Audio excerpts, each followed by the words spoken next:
यहाँ से fair value बहुत ऊपर है, 65 का लक्ष्य है, ये इसकी फेयर वैल्यू फिलहाल 48 के लेवल पे काम काज कर रहा है, लेकिन बहुत स्ट्रांगली रिटर्न्स और दिन के उच्चतम स्तर पे है 7% की तेजी। सर फंडामेंटल्स तो ऑलरेडी सुमित ने बता दी हैं, बेहतर वैल्यू पे ट्रेड कर रहे हैं, पर टेक्निकली किरण जी कैसा लग रहा है अभी आपको मधुकॉन प्रोजेक्ट्स?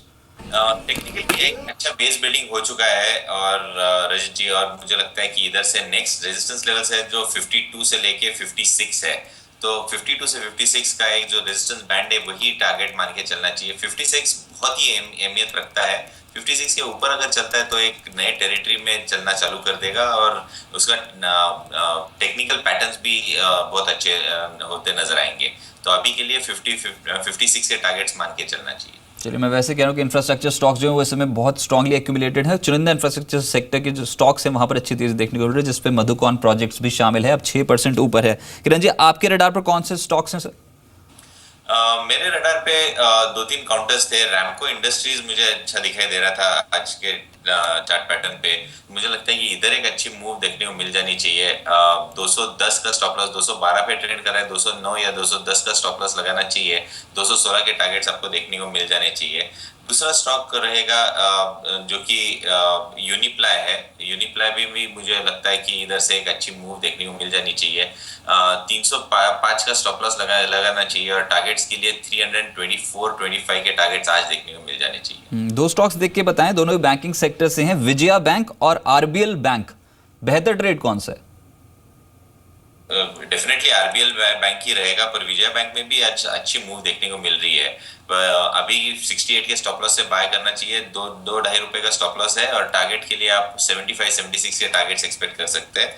जहाँ पे आरबीएल बैंक की बात कर रहे हैं, ये भी एक अच्छा काउंटर है जहाँ पे आपको बहुत अच्छी मूव देखने को मिलेगी, पर ये अगर आप थोड़े से लंबे नजरिए से देखते हैं तो ज्यादा अच्छा रहेगा। मुझे लगता है कि ये बहुत बड़ा मूव देने की क्षमता रखता है। आज के लिए अगर बाय करते हैं तो 465 का स्टॉप लॉस रहेगा और टारगेट्स के लिए आप 490 के लेवल्स एक्सपेक्ट कर सकते हैं। कुछ चुनिंदा काउंटर्स पे तेजी है, जिसमें रियल एस्टेट में आज पूर्वांकरा तेज है। इस स्टॉक में अच्छी एक्यूमुलेशन देखने को मिल रही है, लेकिन नितेश एस्टेट्स जहां पर अच्छी एक्यूमुलेशन देखने को मिल रही है।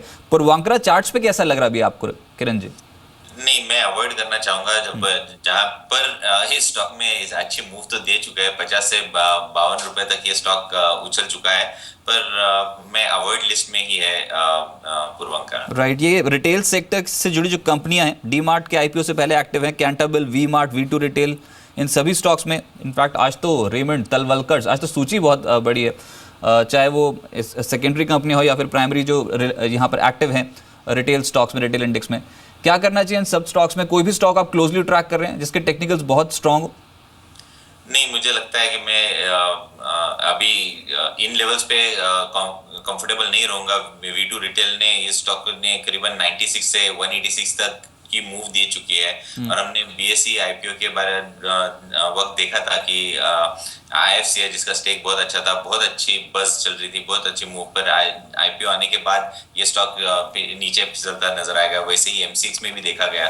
तो इधर अभी प्रॉफिट बुकिंग लेवल्स बहुत नजदीक आ रहे हैं, तो मैं फ्रेश लॉन्ग करने की सलाह नहीं दूंगा। लेकिन 8 साल में पहली बार 4 लाख करोड़ के पार मार्केट कैप पहुंची है रिलायंस इंडस्ट्रीज की, जो आज बाजार को संभाले हुए है। इसी पे बात करते हैं। आप इतनी बड़ी तेजी के पीछे कारण क्या है? अंचल मेरे सहयोगी मेरे साथ मौजूद है। अंचल, बताएं, बहुत स्ट्रांगली गेन्स कर रहा है अब ये और लार्ज कैप इंडेक्स को कंप्लीटली आउट परफॉर्म कर रहा है रिलायंस इंडस्ट्रीज, क्या रजत, शुक्रिया। सबसे बड़ा कारण है जो ब्रोकर्स का व्यू पॉइंट है रिलायंस पे कई सालों के बाद अब बदला है।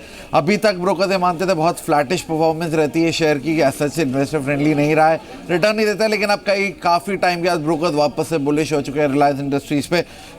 अगर आप कुछ आंकड़ों पर नजर डालें, 2009 के बाद से रिलायंस अपने उच्चतम स्तरों पर है। बीते 2 दिन की परफॉर्मेंस जिस तरह से रही है, कई सारे ब्रोकर्स ने अपनी रिपोर्ट जारी की है। मॉर्गन स्टैनली ने ओवरवेट रेटिंग को बरकरार रखा है, टारगेट रिवाइज किया है कई सारे ब्रोकर्स ने, और जो अपसाइड टारगेट्स देख रहे हैं 1400, 1450, 1500 तक के लेवल्स के अपसाइड टारगेट्स आ रहे हैं। तो कहीं ना कहीं ब्रोकर्स का जो भरोसा है वापस से रिलायंस पे बढ़ता हुआ दिखा है। एक और अच्छी चीज़ है कि जो टेलीकॉम कारोबार कंपनी ने शुरू किया उसको लेके काफ़ी ज़्यादा बुलिश है इस समय ब्रोकर्स, और एक अच्छे कैश फ्लो की उम्मीद कर रहे हैं। कैश फ्लो जनरेशन जो कंपनी का है वो वापस से रिवाइव होता हुआ दिखेगा, वो एक बड़ा कारण है ब्रोकर्स के वापस रुख बदलने में।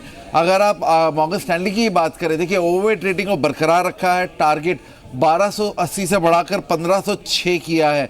एक अच्छी चीज़ रिपोर्ट में यह है कि FY19 के लिए अनुमानित EPS करीब 11 की मल्टीपल पे रखी है, यानी सेक्टर के कंपैरिजन में तो सस्ता है ही है, लेकिन अगर आप रिलायंस के पिछले 10 साल के एवरेज पीक से भी कंपेयर करें तो भी 11 का मल्टीपल करीब 20% नीचे है इसके 10 साल के एवरेज हिस्टोरिकल पी से। तो अपने आप में शेयर बहुत अट्रैक्टिव वैल्यूज़ पे है, एक स्ट्रॉन्ग कंपनी के नंबर्स रह सकते हैं। टेलीकॉम बिजनेस अच्छा परफॉर्म करता हुआ दिखेगा, एक बार कंप्लीटली इन लाइन आ जाए कंपनी के नंबर्स के साथ तो एक अच्छा इजाफा आता हुआ दिखेगा। तो यही सब ट्रिगर्स देखते हुए अब ब्रोकर्स वापस से बुलिश हुए हैं रिलायंस इंडस्ट्रीज पे। चलिए, तो broking houses, international broking houses के रडार पर है, वो बुलिश हैं रिलायंस इंडस्ट्रीज को लेकर। जैसे अंचल बता रहे थे कि वैल्यूएशंस मौजूदा स्तर पे अभी भी बहुत आकर्षक है। तो हमने भी अलग अलग ब्रोकिंग हाउसेस जानने की कोशिश करी, बाजार के बड़े जानकारों से जानने की कोशिश करी कि रिलायंस इंडस्ट्रीज पे अगर खरीद लिया हो तो लक्ष्य कि आप कहाँ पर देखने को मिल सकते हैं और क्या खरीदें या फिर नहीं।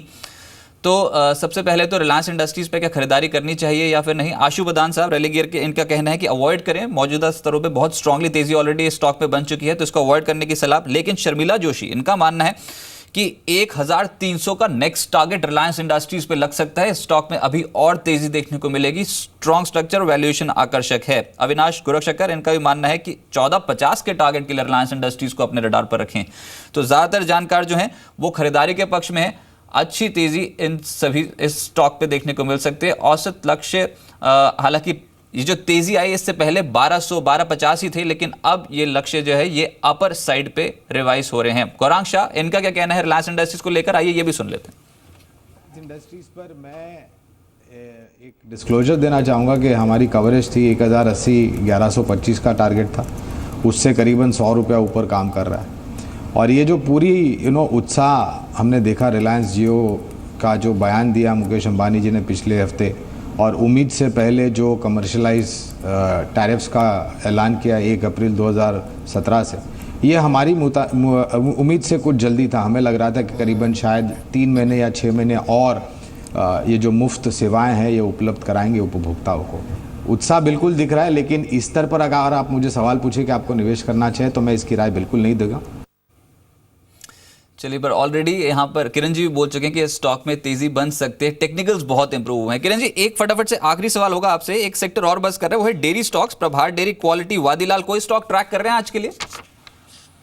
पराग मिल्क भी एक काउंटर है जहाँ पे इसी क्षेत्र का है, जहाँ पे मूव देखने को मिल रही है। मुझे लगता है कि इधर भी बाय करने की सलाह होगी 222 के स्टॉप लॉस के साथ 228, 230 के लेवल्स।